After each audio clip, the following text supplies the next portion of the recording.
Chicos, ¿qué tal? Bienvenidos otra vez a sus clases. Vamos a trabajar este tema tan bonito que es el de la ilustración. Vamos a hacerlo rapidito nomás, muchachos. Y vamos a comenzar, ¿ok?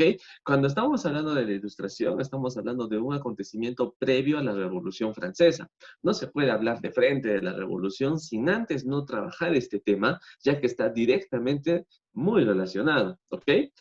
Todo movimiento, toda revolución tiene que tener un pensamiento, tiene que tener una ideología. No se trata de salir a las calles y protestar sin saber exactamente qué es lo que quieres reclamar, qué es lo que está mal. Entonces, ese es el movimiento ilustrativo, la ilustración.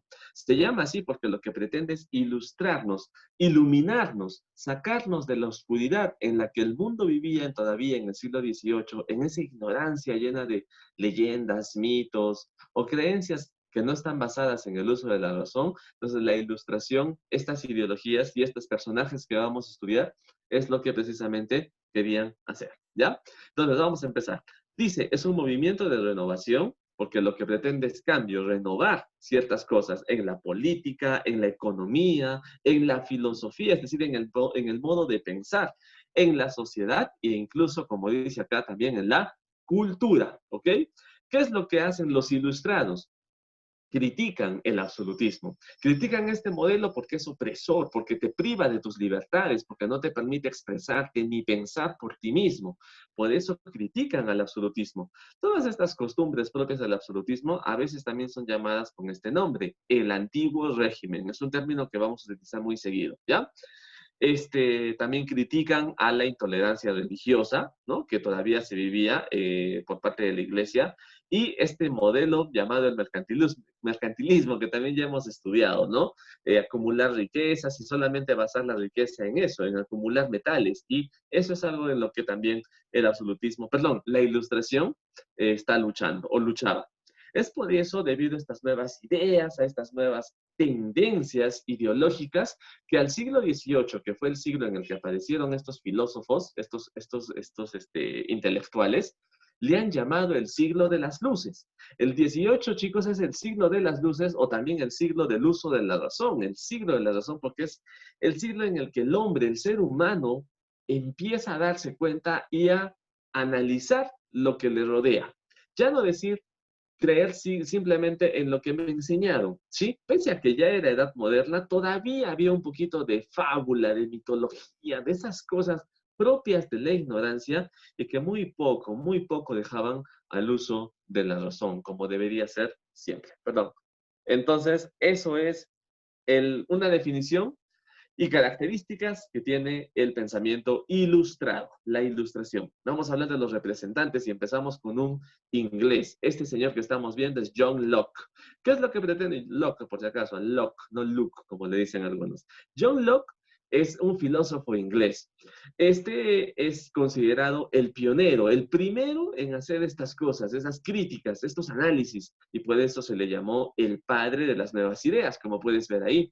En el tercer punto nos da una de sus principales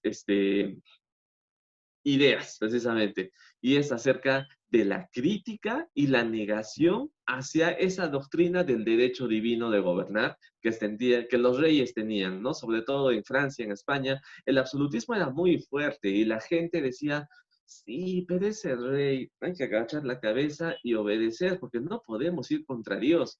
Esa doctrina la niega John Locke y dice que no debe ser así. Eso es totalmente falso. Hay una obra importante, todo lo que sea en obra siempre va a estar entre comillas, ¿ya? Entonces, Carta sobre la Tolerancia es precisamente el documento donde John Locke plantea estas ideas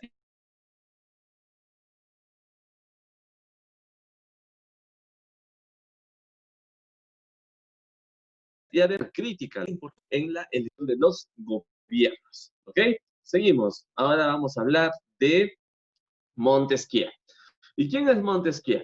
Montesquieu es francés. Él vivía en Francia y por lo tanto estaba muy cerca a la realidad que estaba en ese momento pasando Francia, el absolutismo y la injusticia. Montesquieu es un seudónimo, ¿no? Es un nombre de batalla. Su nombre verdadero es Carlos de Secondat, ¿ok? ¿Qué hace Montesquieu? Él da un hombre, ¿cómo se dice? Publica una obra llamada El espíritu de las leyes. En el espíritu de las leyes, Montesquieu propone un nuevo gobierno, ya no la monarquía absoluta, sino, está bien, él no está en contra de que los reyes gobiernen, él dice, está bien, que sigan gobernando, pero mediante una monarquía constitucional, que haya una constitución, que exista un documento, una carta magna, donde los poderes del rey se limiten y por lo tanto el poder sea repartido. Es decir, el poder ya no va a estar absolutamente en las manos del rey, sino que va a estar dividido en tres: el ejecutivo, el legislativo y el judicial. Ese sistema de gobierno que prácticamente hoy en día, esta división de poderes la vamos a tener en diferentes países, incluyendo el nuestro, lo debemos a Montesquieu. Recuerda, este planteamiento de la monarquía constitucional, él la da a conocer en el espíritu de las leyes. Seguimos con Voltaire. Este es mírale la cara nomás, este es el troll de esa época, ¿no? Era un completo sarcástico, utilizaba, él era filósofo, no era un chiquillo cualquiera que hace, ¿cómo se dice? Chiquilladas, ¿no?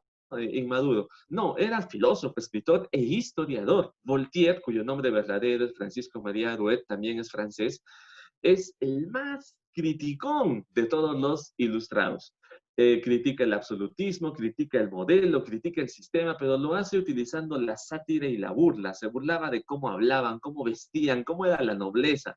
Y eso hizo de que a Voltaire lo metan preso en más de una ocasión a la Bastilla. La Bastilla era un castillo, pero como ya no era época de feudalismo, ese castillo estaba funcionando como cárcel. Y ahí estuvo este personaje, creo que es uno de mis favoritos. Su obra Carta a los ingleses, donde defiende lo que Montesquieu decía.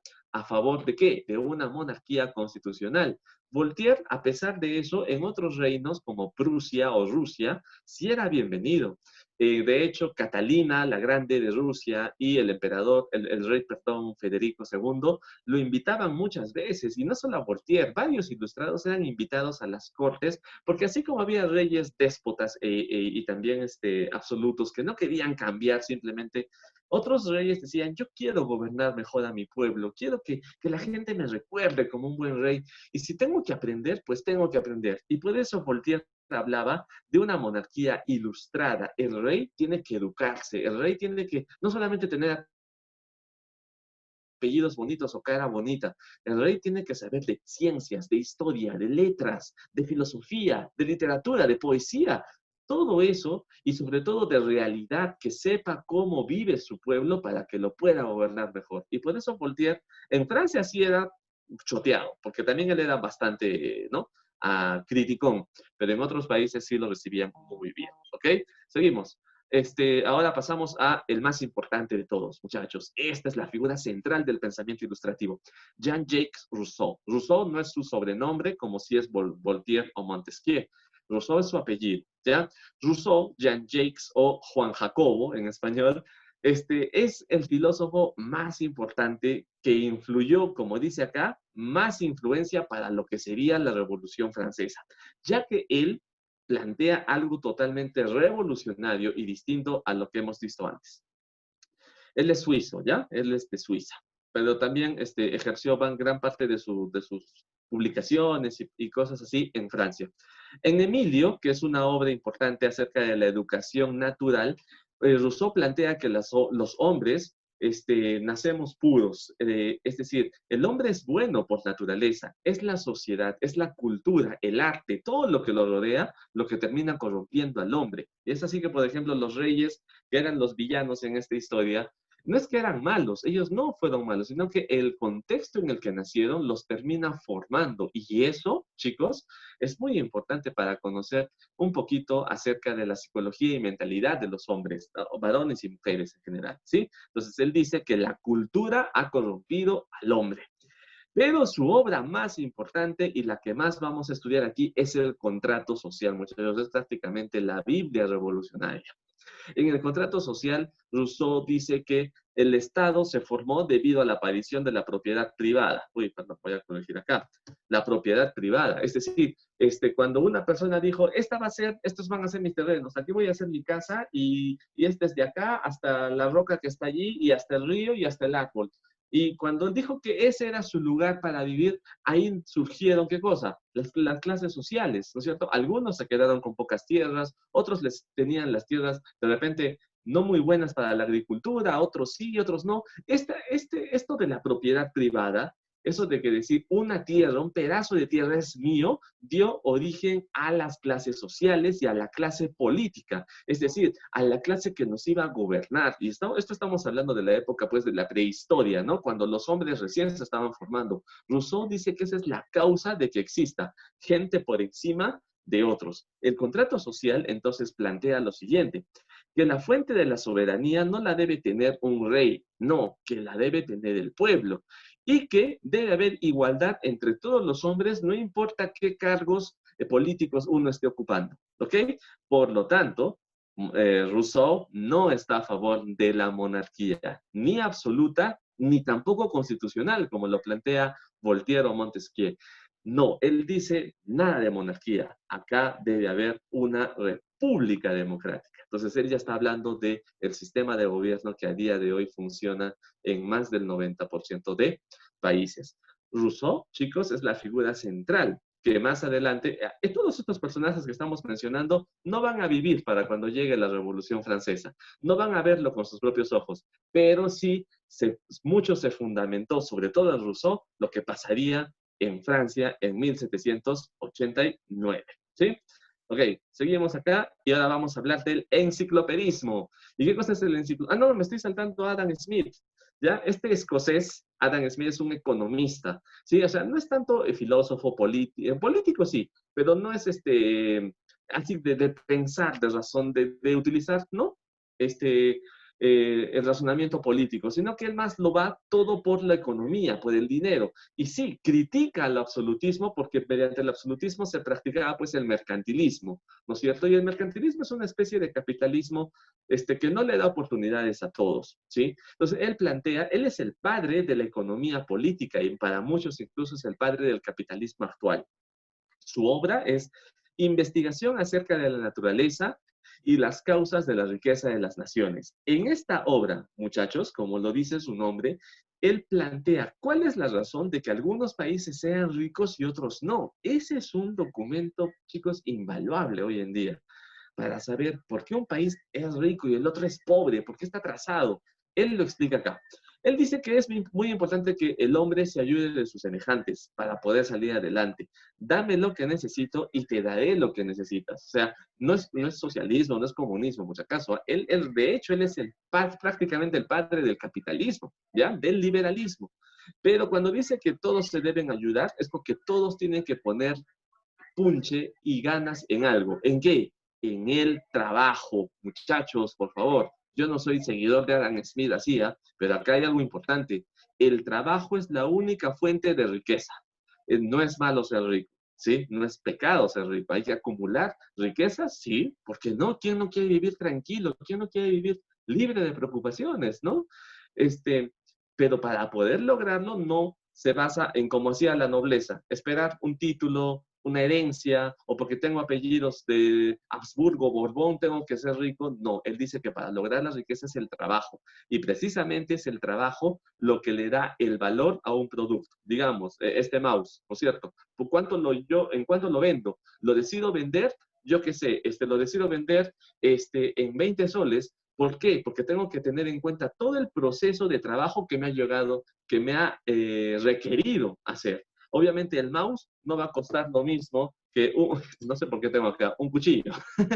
¿Ya? ¿Por qué? Porque este cuchillo se ha elaborado con menos cantidad de hombres, con menos riesgo de trabajo y por lo tanto su valor va a determinar precisamente, el trabajo va a determinar el valor en que tú vas a poner a un producto a la venta. Eso es lo que plantea John Locke. Muy contrario a todo lo que decía el mercantilismo, porque en el mercantilismo uno se vuelve rico, como decíamos, con la explotación de minerales como la plata y el oro. Y ahí no es justo, pues, ¿no? O sea, no es tanto por el trabajo, es por la suerte. Si encuentras una mina y la explotas, cosa que pasó con España, con la mina de Potosí, genial, mercantilista. Y esa ideología es la que Adam Smith está en contra. Por eso, él es prácticamente el iniciador del liberalismo y el capitalismo hoy en día.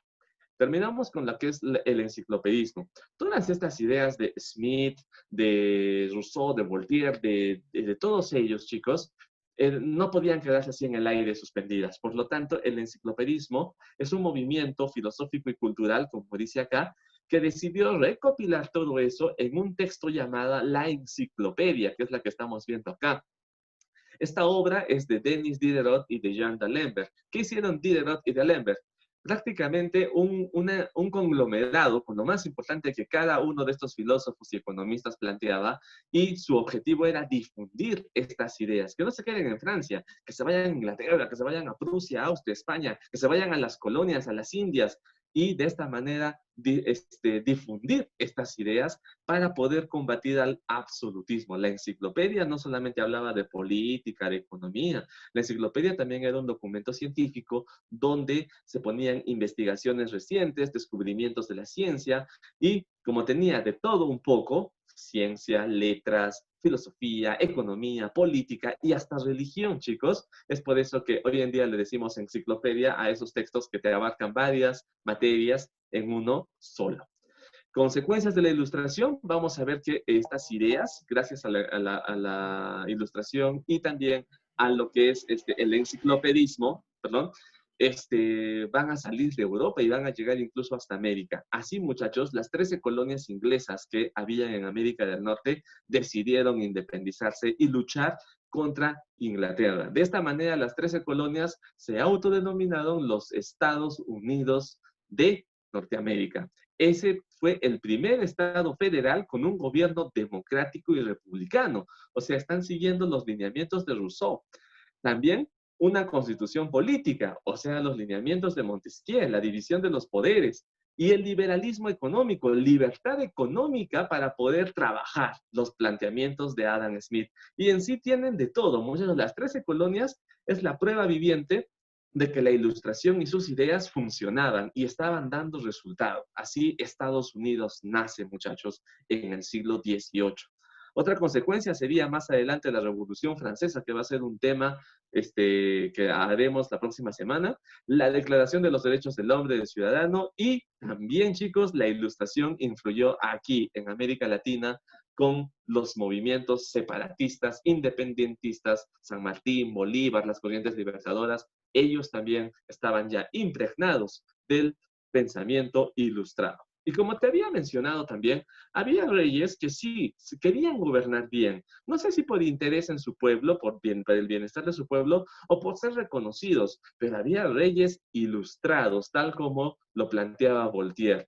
Y ahí, por ejemplo, tenemos a Catalina II la Grande, heredera prácticamente del imperio que Pedro el Grande ya había formado, y ella lo terminó de modernizar más. Pero Rusia se estaba convirtiendo en una gran potencia gracias a Catalina. Y eso que Catalina no era rusa, ella era alemana. Ya te contaré su historia. Tenemos a María Teresa, una Habsburgo. María Teresa gobernaba un país nuevo también que se había desprendido del Sacro Imperio llamado Austria, y Austria se estaba volviendo una gran potencia, y mejor aún si es que esta reina era una reina ilustrada. Y otra gran potencia, pero más que nada militar, era la de Federico II. Aquí hace su aparición